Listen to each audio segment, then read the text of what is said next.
Selanjutnya nih Pak, Golkar itu adalah partai yang pinter menyalip dalam tikungan ini Pak. Terbukti ya Pak ya, ini di Cilacap saja bisa punya bupati dari Golkar Pak Tato. Nah, selanjutnya ini info-info angin-angin segar yang di nasional ini dengan Golkar ini, apa Ganjar ini sedang pat ke Golkar, itu menurut Pak Sindi selaku ketua DPD itu seperti apa dengan isu nasional seperti itu Pak? Dengan isu kan saya tadi sampaikan ya, bahwa Golkar itu kan menganalisa, menimbang-nimbang kader internal dan eksternal. Pak Ganjar ini kan juga tokoh bangsa. Beliau cukup mumpuni, 2 periode memimpin Jawa Tengah dengan elegan luar biasa. Jadi kalau memang petinggi-petinggi kami di tingkat pusat punya pertimbangan tertentu untuk bisa merangkul beliau, ya kami yang selaku kader di bawah akan siap seperti itu. Dan kami juga siap ketika diperintahkan oleh DPP untuk segera mensosialisasikan atau mungkin mengkomunikasikan dengan yang lain. Tapi Partai Golkar khususnya DPD 2 Kabupaten Cilacap masih berpegang teguh kepada hasil Munas, yaitu adalah calon tunggal presiden dari Partai Golkar adalah Ketua Umum kita Bapak Insinyur Erlangga Hartarto. Gitu.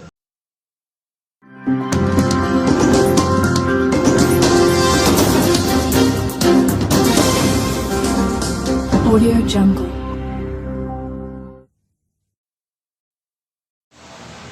Ya Pak Sindi, selamat sore. Selamat sore, sehat selalu untuk teman-teman.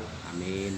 Ya Pak Sindi, kami ingin memperoleh informasi mungkin yang bisa disampaikan kepada masyarakat Cilacap kaitannya beberapa waktu yang lalu ini ada informasi bahwa Partai Golkar di Cilacap koalisi abadi dengan Partai Amanah Nasional. Ini seperti apa nih Pak? Jadi sebenarnya gini, itu kan pernyataan dari salah satu pihak yang saya juga tidak bisa memastikan siapa. Jadi intinya itu adalah kan karena memang kondisi perpolitikan di Cilacap, kebersamaan Golkar dengan beberapa partai lain termasuk dengan Partai Amanat Nasional. Jadi memang sejak pemilu tahun 2007 kita sudah bersama, 2012 bersama, 2017 bersama. Tapi kan di tahun 2017 itu juga bersama dengan dua partai yang lain, yaitu ada PKB dan Demokrat. Jadi koalisi abadi ini kurang tepat penggunaannya kalimat itu.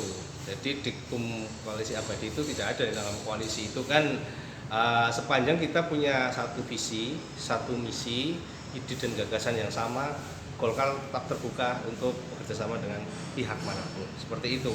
Dan saat ini Golkar sedang konsentrasi untuk menyelesaikan, kita kan bertanggung jawab kepada masyarakat ya, pemilu tahun 2017 selesai, nanti 2022 Golkar bersama PKB, bersama PAN, bersama Demokrat itu punya tanggung jawab yang sama untuk mengawal pemerintahan dengan tidak mengesampingkan pihak-pihak yang saya tidak katakan oposisi, tapi ini pihak di luar.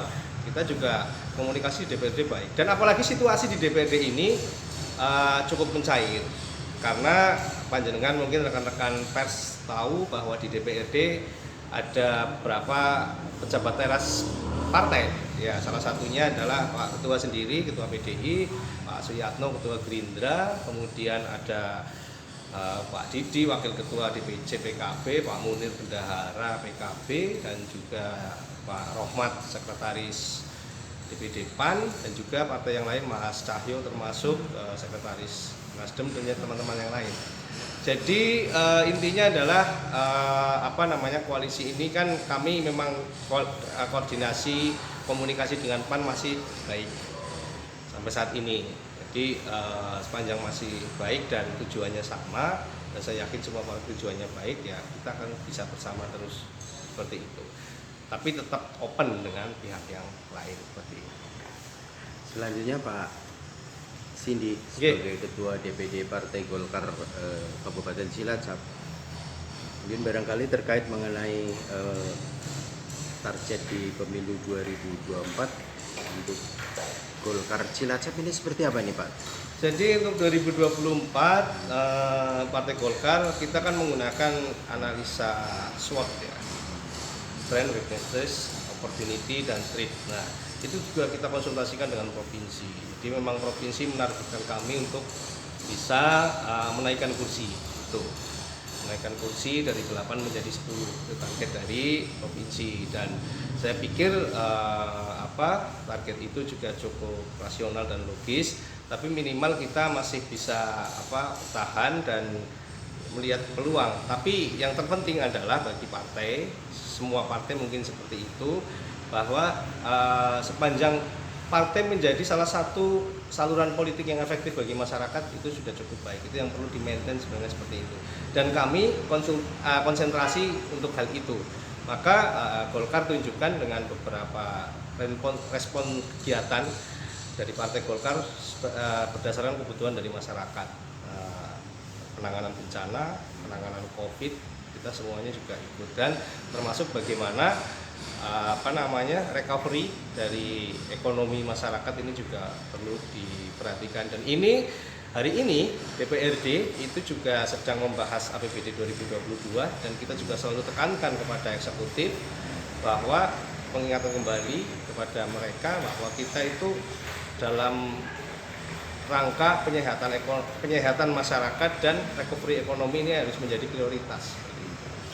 Impian semua partai itu menjadi nomor satu. Ya, Kiat dan strategi apa itu Pak? Biar bisa menjadi nomor satu atau minimal jadi tentu saja yang jelas itu konsolidasi internal pertama. Partai itu harus kompak, solid, terkonsolidasi dengan baik. Dan yang kedua juga mampu mengaktualisasi diri di masyarakat, dan juga mampu melakukan komunikasi lobby politik baik dari di tingkat kabupaten, tingkat kecamatan sampai ke tingkat desa. Maka kami tekankan kepada kader-kader partai kami untuk bisa menjalin kerjasama dengan para stakeholder, pengurus desa dengan kepala desa dan yang lain, pengurus camat dengan camat dan yang lain. Termasuk di situ ada pemerintah kecamatan, pemerintah desa, yang di kabupaten juga tentu saja seperti itu. Untuk Pilkada 2024 Pak, Pak Sidi Saget menjadi kandidat terkuat di Golkar ini gimana Pak? Jadi kalau Pilkada 2024 ini pertanyaan juga sering ditanyakan, dan jawaban saya akan sama. Saya masih menunggu instruksi dari DPP. Tugas saya adalah sebagai Ketua DPD dan Wakil Ketua DPRD. Saya akan menyelesaikan tugas itu sebaik-baiknya.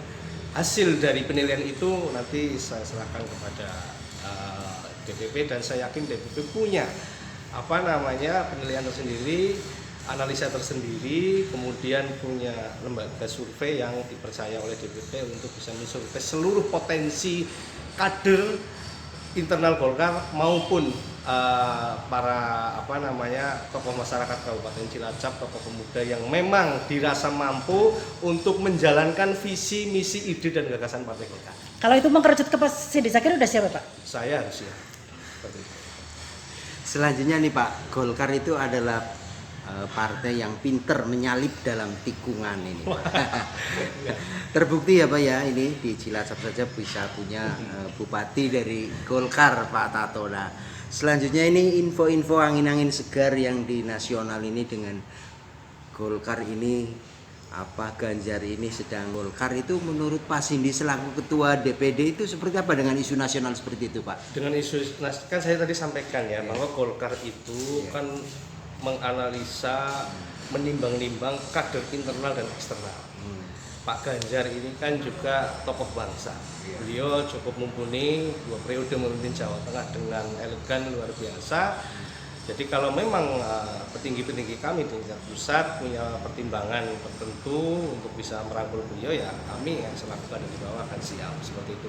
Dan kami juga siap ketika diperintahkan oleh DPP untuk segera mensosialisasikan atau mungkin mengkomunikasikan dengan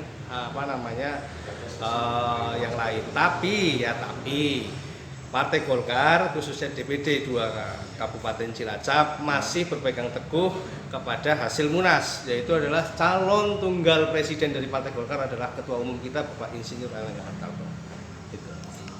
Tentunya dengan seperti itu, bahwa pengalaman Golkar itu biasanya pinter menyalip ya di setiap tikungan, dalam tikungan politik ke depan, artinya dalam pilkada dan dalam pileg legislatif.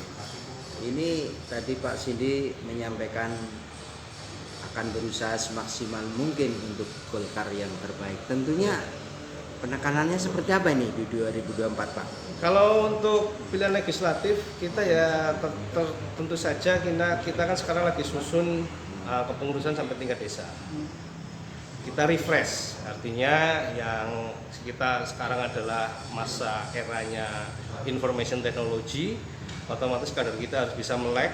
Jadi contoh misalnya kalau ada ketua PIMDes yang tidak bisa melek IT, sekretarisnya yang muda dan melek IT.